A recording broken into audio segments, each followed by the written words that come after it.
nih baksonya. Jadi adanya itu ada bakso daging yang gede kayak gini, terus ada siomay sama bakso tahu. Nih cobain. Ini bakso daging yang gedenya.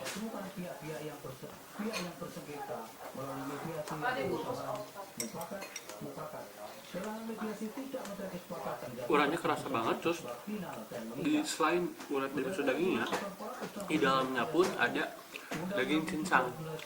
Jadi enak banget, wangi juga karena memang daging cincangnya udah dikasih bumbu.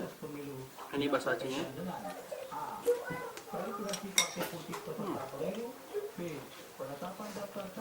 Dalam itu ada gaji, jadi selain wangi, rasanya pun enak juga karena gurih. Sudah bakso, ini mau lanjut ke ini nih. Ini namanya mie ayam dengan dagingnya yang super banyak kayak gini. Ini mie-nya bikin sendiri sini. Cobain ya.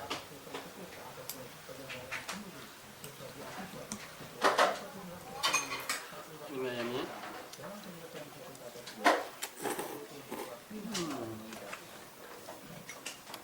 Kalau mie ayam rasanya itu kayak mie ayam Jawa, jadi wangi dan minyaknya banyak banget.